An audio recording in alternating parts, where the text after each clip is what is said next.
Okay. I'm here with Diana Dwan, and you're a math teacher here at the Verde Campus. Right. Thank you so much for agreeing to this interview. Okay, I will start so what we're doing is trying to get an idea of what the college, of the history of the college since it started in 1950 something, I think it was, in Prescott, and how it has evolved to be what it is today. And so we're gathering data from people who have either worked here or been a student here or had any kind of contact with the college since then to get an idea and, have it for the record. So tell me how you started with Yavapai College. Well, I finished my master's degree in the spring of '87 and applied for teaching jobs, and this was one of the only ones I actually applied for. I looked at other places.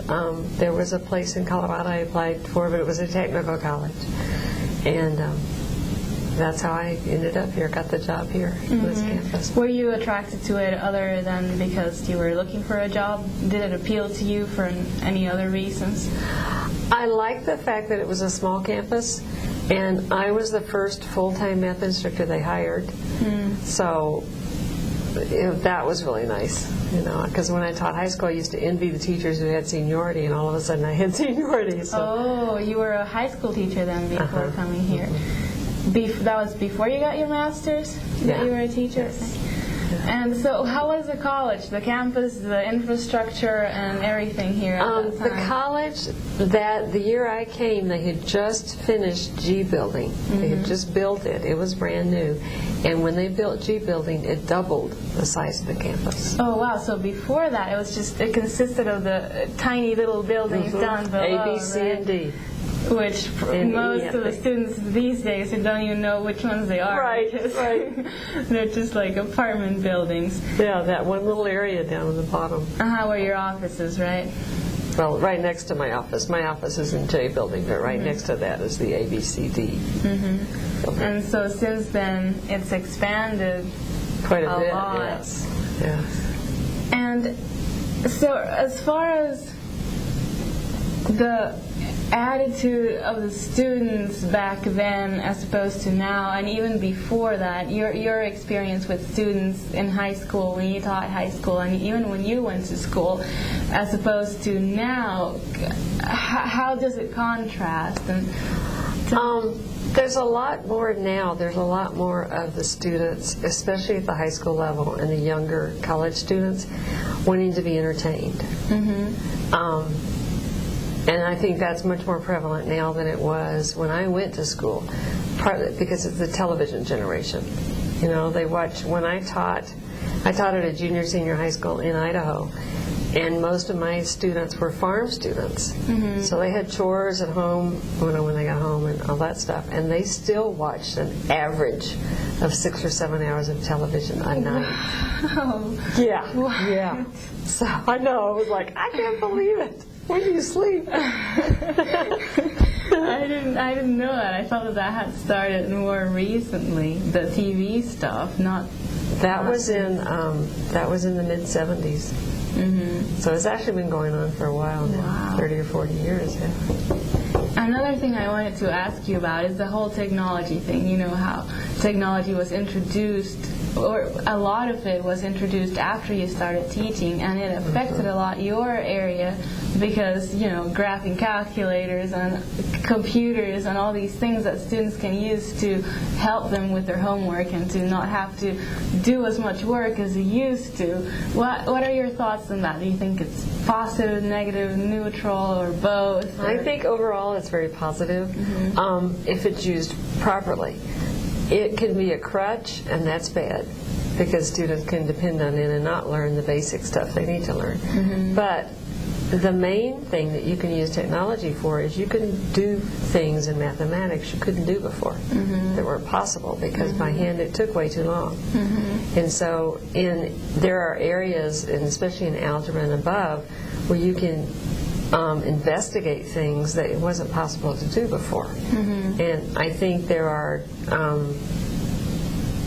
there are topics and there are concepts that students can grasp more easily because they have technology to help them. Because they can see it. Right. Like in a calculator graph, you can know what's going on.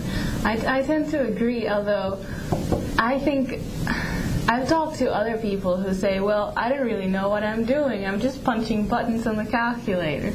So on that side, I think it can be negative, but I agree with you that and especially my lower level classes, I always emphasize to them that they need to know how to do these things on their own without the calculator. And there are, in my fundamentals of math class, there's actually a test or two that they have to do without the calculator because you've got to know the basics. But so there is that. But you're always going to have people, those same people without the calculators, before calculator, the advent of calculators, would have just failed, so it didn't really help. If they're not going to learn it, they're not going to learn it, and no matter what you use. That's true. And the other thing, you read these questions sort of that I wanted to go into, is the whole change in approach to education that has happened since, I don't know when, probably 1980s, 1990s, that now education is a lot more of a marketable product as opposed to a privilege that it used to be, that you were really lucky if you got to go to school and you appreciated it more. And now it seems to me as a student that people are just wanting to get done with it without really caring about learning, just to get their degree. And it's not everyone, but a large percentage of them have that attitude. What do you think about that? Well, I'm sure there was some of that before. The people just wanted to get their degree to get a good job, and weren't that in love with learning. But I do think it's a disadvantage in that sometimes there are things that you either can't do or can't do the way you would normally have done because it is such a consumer-driven product now. There's a lot of online classes, and a lot of students take classes online because it works with their schedule and all those kinds of, and that's understandable, but it also is a drawback because there are some things you're just not going to learn as well online. Right. And math is usually one of those types. Right. Most people don't learn math well online or from a book. The other thing is that for a lot of people, they have to take math because they have to take math, but it's not really going to apply to their lives. So, well, they don't think it is. It will, but they don't think it is. At least not high math, advanced math like calculus, say. Of course, people who are not going to go into engineering or those degrees don't have to take calculus. But much of the math that they do take, college algebra per se, they might not need, so it's understandable that they'll say, okay, well, I'll just get through it. And not really learn it, and maybe that's why they take the online classes as well, because, it's obvious that if you don't have a teacher in the classroom with you, you can't, especially, in math and in other things, even if it's reading, if it's history, you need someone to interpret that stuff for you. And if you're really interested, you ask questions, you read, and you're fascinated by it. I don't know. It just seems that that's gone, or partly gone now, and that, I don't know, me as a student, I see that, and I wanted to see what you thought about it. Well, I've heard and gotten feedback from different instructors that some people make the online class as much like an in-person class as they can, and that's good. Yeah. But there's still some drawbacks to it, and there's only so much you can do. And I think that's the best thing that you can do. If a lot of people are going to need to take online classes, either because their work schedules or because they live in Timbuktu or whatever, the best thing you can do is make the online class as effective as possible. Right. But also continue to offer, and I think it will always happen, the in-person classes, because for some subjects and for some students, that's the best option still. Right. Well, I wrote this here. If you had your way, what approach to education do you think that institutions should take? Maybe a combination of the old ways of treating them more like they're responsible for it, and than what it is now? Or what would be your ideal approach to education? Well, in a way it's difficult to say because math is so specialized and so different from most subjects in the way that it's taught and the way that it's learned. But my ideal thing, and one of the things I'm actually working on getting better for our classes right now, is to make the best use of technology that you can to make the e-turn learning easier. For example, me copying the notes that we do in class. If I can do that through technology so that I'm not having to run to make copies, that kind of thing, that's a real advantage because that gives us more time together. So I see that that's one of them, is to use the technology as effectively as possible to make the instruction better and to make the learning better on the student's part. And it's going to include online classes and things like that, and so you need to make those as effective as possible. And I think the hard thing, and I'm glad I'm not an administrator, is to make the choices of which things usually, which classes really need not to be online, or at least not that much of it, only for those who absolutely can't take it any other way. There are probably some classes that just shouldn't be offered online. Right. PE, obviously, you can't do online. Yeah. Have you taught any online classes? No, I haven't. No, I haven't. So I don't have, the experience of teaching online to know what it's like. Are you planning on it? Would you be open to it? Yeah, eventually. I probably will. Because it seems that it's going that way, that more and more online classes are becoming really popular. It seems that maybe I think they have some exclusively online colleges these days. Yeah, they do. They do. I just posted in our classroom, an announcement we got from an online university. So people can stay at home and get their degree while they're taking care of their kids. That's pretty wild. Yeah, it is. So what's your favorite part about teaching? My favorite part about teaching? Working with the students. And the actually in-class time with the students. And when I work with a student and I see the light come on, that they understand, that's my favorite part. And you know when the light comes on because you can see it in their eyes. And so you worked with high school students and college students. Which do you like better? My favorite is community college, because I've taught at the university as well. You have? But my favorite level is community college, because the community college students in general are more motivated and know why they're going to school and know that it is an advantage to be able to get their education, their college education.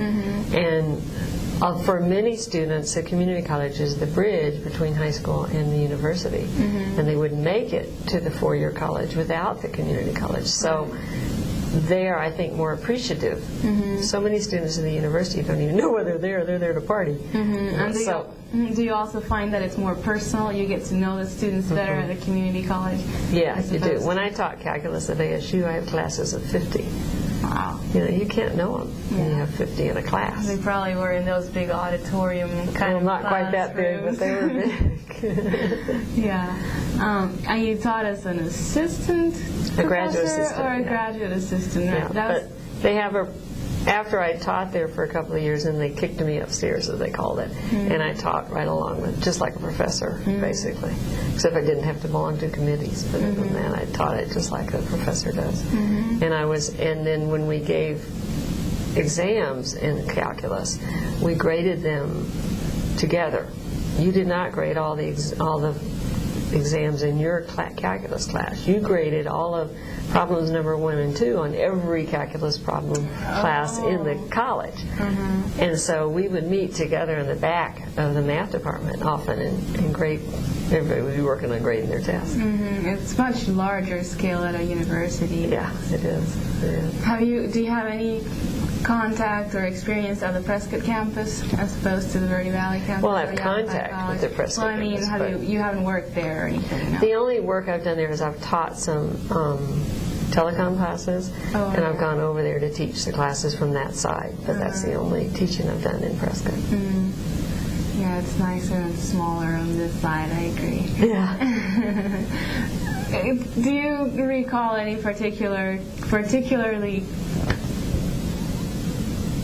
fulfilling experiences that you had with students, and or experiences that made you wish that you had never gone into teaching? I don't, fortunately, remember any experiences that made me wish I hadn't gone into teaching. I love teaching enough that I never wished I hadn't gone into it. Probably the most challenging year of teaching was teaching junior high. Just because junior high kids, they can't remember anything for 30 seconds. They're so off the wall. They don't know what's going on. Their homerooms are going crazy. But I still liked teaching them. I just didn't like it. Didn't like it as well as teaching high school, and I liked community college the best. One of the most fulfilling ones is I have students that, former students who come back and let me know that I made a difference in their lives, that because of me they're now engineers or whatever they're doing, that I kind of turned them on to math, and that's fulfilling. That makes me feel like, it's like my dad was a college professor in music, and I used to share with him when things would happen, and he'd say, just one of those makes your whole career worth it. Yeah, you can really, as a student, you can really tell when a professor enjoys what she or he is doing. Yeah. And it really, really adds to it, because I've had experiences with young teachers who I don't know why they're teaching, because it seems like they'd rather be anywhere else. They keep dismissing class because, I don't know, they have a meeting, apparently, supposedly. Or, you could just have a day off. I just want to go be with my friends or whatever. It doesn't say that. She didn't say that. But it was obvious that she didn't like what she was doing. And I also had really wonderful experiences with teachers who do love what they do. And that's just the best, because they do make you, as a student, want to learn and enjoy what they're teaching. And it has made me, I've always liked math. So I've always enjoyed math classes, but something like history, I used to hate history about anything. And I've had the fortune of having a really, really good teacher while here at Yavapai College, and he has turned me on to history as like I didn't before. Before. So, yeah. Let's see. It really makes a difference. That's that. Well, I guess we're supposed to be covering the sort of how the college evolved to be what it is now. Do you have any anecdotes or?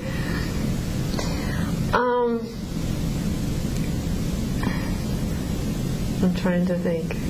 It's grown so much, it's still, on this side, we're still small enough that it still feels like a family, but not as much as it did when I first came here. When I first came here, it was so small that everybody knew everybody else. My husband worked in maintenance for years, up until 2000, and faculty knew staff, administrators. They were just, there were so few of us, everybody knew everybody really well, and so that was really nice, and funny things would happen, and my husband was one of the ones who was a big mischievous, and they would pull tricks on each other. It just made it fun to be at work. So that's always been nice, and it's still a good atmosphere. It's just not still as close as it was then, but that's going to happen as you grow. I've also seen improvements as we grow, because there's more available, as we gain more. Right. And obviously they couldn't have offered as many classes as they do now back then. What classes did they offer?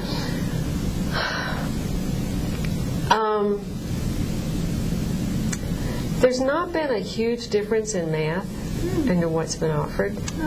In fact, it's interesting. We used to offer math for elementary teachers every year, and now I haven't offered it in years, and that's because most people are taking it online.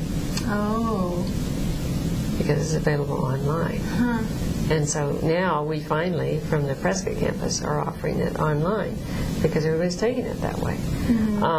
So in some areas, we've actually dropped in what we're offering and how many classes we have because of the online classes. And students were asking me today when I've taught Calculus 2 and Calculus 3. Now, I taught Calculus 3 once, but that was probably 10 years ago. So closer to the beginning to where you start. When you because I've been here over 20 years. So. That's interesting. Yeah. So, and they're taking them online. It's not that they're taking them somewhere else, no? Well, sometimes somewhere else. Like originally, the math for elementary teachers, we didn't have it online, and they were the first college that I know of that offered it was Rio Salada. So a lot of them were taking it there online. Now, of course, we offer it online as well.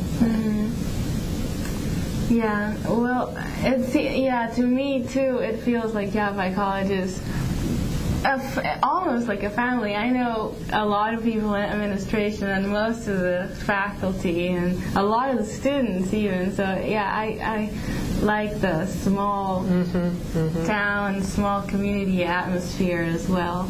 Yeah, and when I first came here, the Verde campus was like a tiny town. You know, it was so small. Even now, Yavapai College is still a small town compared to a university, 40,000 people. You know, so it's still very because I don't think there are many community colleges now as small as Yavapai College. This college was when it started. Because, you know what I mean? Yeah. There's a few, but there aren't very many of them. Because they grow, and maybe there are some being founded right now, but most colleges were founded a few years back and they've been growing. They can't really stay small because, I don't know, they grow. Because the population grows and they try to get enrollment and then they get funding and then obviously they grow. Did I run out of questions that quickly? I guess. Did you ask them all? I think so. I covered most of these things. I was going to ask you about the quality of education, if you've noticed a drop or anything of the sort, but we kind of talked about that. And then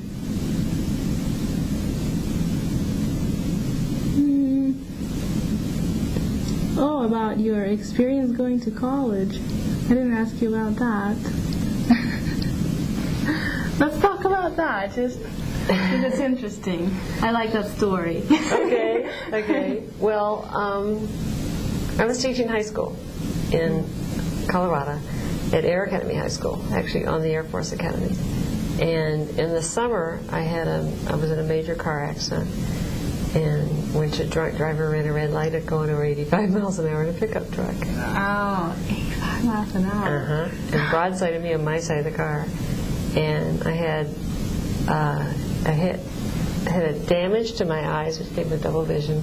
My pelvis was broken, and I had so severe a head injury, most people don't live through it. So, and this happened in the summer of '81. I go back to teaching in the fall. I was spent over a month in the hospital, and then I spent the rest of the summer at my parents' home. And then they brought me back to Colorado Springs in August. And we went to my neurosurgeon, and he said, "Do you want to go back to teaching?" And I said, "Yes, because you want your life to get back to normal as soon as possible." And not knowing I shouldn't have done it, but I did. And every semester for 3 semesters in a row, I would teach full-time and have to drop to part-time because I couldn't handle full-time. I wasn't up to it. And finally, at the end of the 3rd semester, my principal said, "Diana, for your own sake, take a medical leave." So I did, and I went to my neurosurgeon. He was shocked because he thought I was back doing fine. And he had run an EEG and a CAT scan and didn't show any brain damage. And then he had just that week gotten a letter from a friend of his in California who was also a neurosurgeon that some recent research had shown that brain damage doesn't necessarily show up on an EEG or CAT scan. So they did a battery of neuropsychological tests on me and said, yeah, there was damage to my right frontal lobe. What? Yeah. Which is like your CPU, your control unit.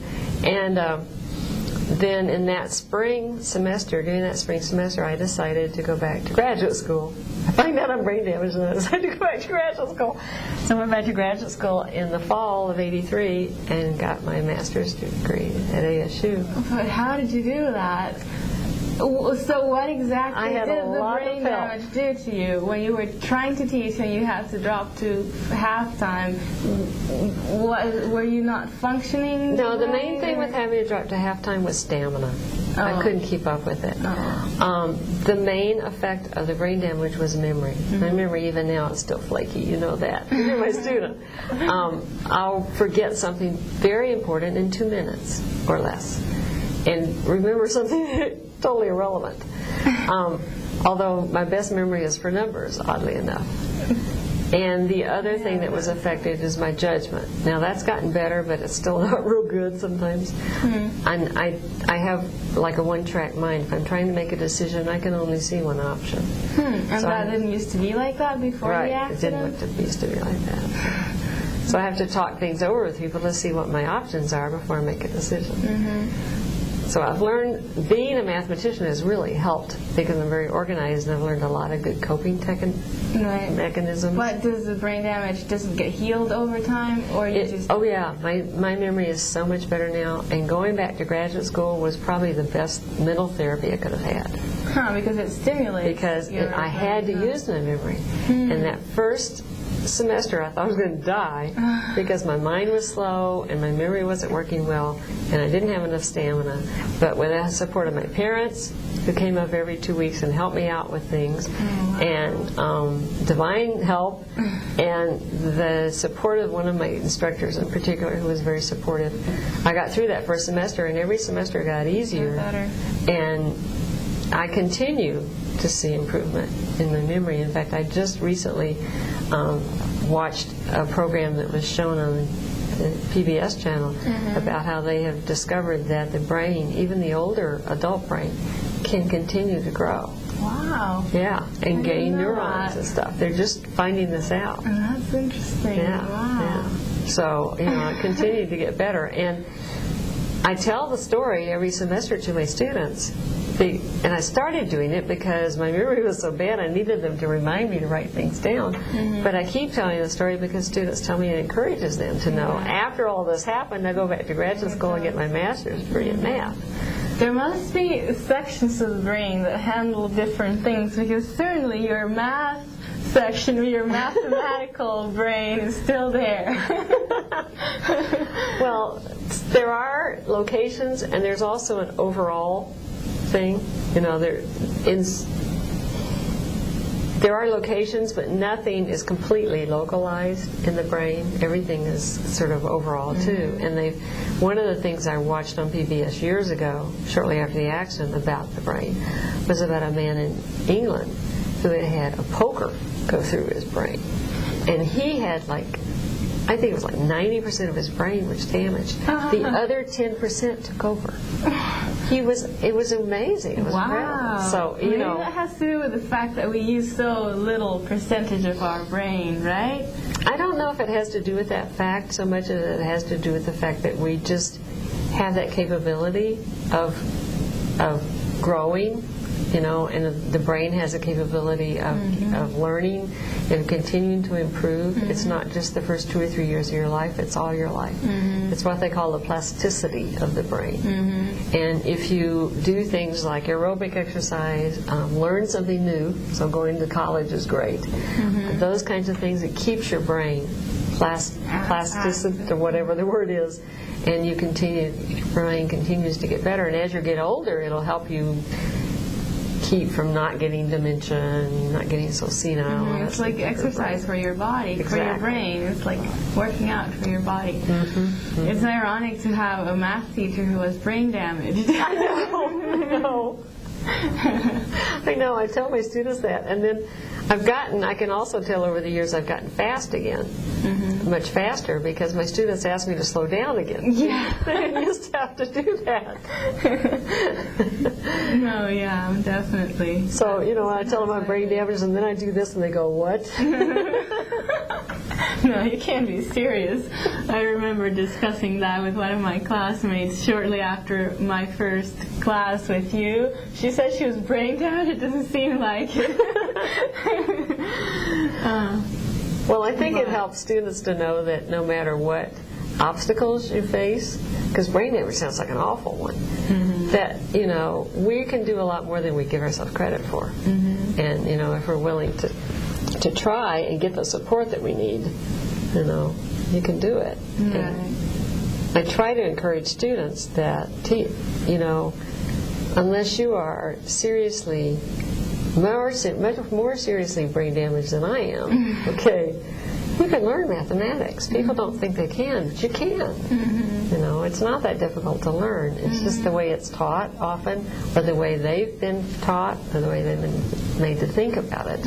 Exactly. I've met a lot of people who are prejudiced against math. Oh, math, no. And they kind of close themselves and they convince themselves that they can't do it.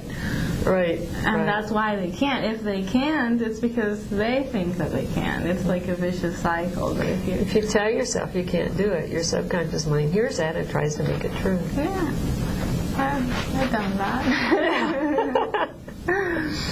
Anyway.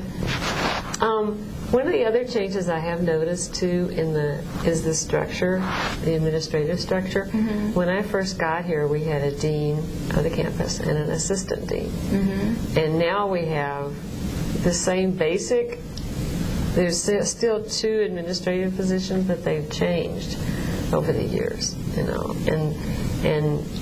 I don't know because I'm not an administrator, but I know that some of their responsibilities are different and some more district-wide than they used to be. So we have an executive dean now, and I forget what the other one's called. But yeah, I actually interviewed Mr. Schumacher last semester for the same thing, and he told me all about it, but I forgot. Well, and he's been here. He was the first full-time instructor, period, that they hired. So he really knows the history. He was here when it was like one building. Yeah. And he founded the ceramics department, he told me. I didn't know that. Yeah. Well, it's been a pleasure talking to you. Thank you. It's really interesting to see another person's perspective who has been here for a while, and not just one person, but hearing different people talk about the college. I've interviewed 3 of you so far, and I get the same story with a different variation from each. So I think this history project really works, because if you get the perspective of 20 people, say, you're really going to get a really accurate picture of what things were actually like. And even doing this kind of thing, interviewing people, is really interesting for me because I'm learning a lot of things. Yeah. So thank you. You're welcome. I think we accomplished our mission. It wasn't as painful as I thought it would be.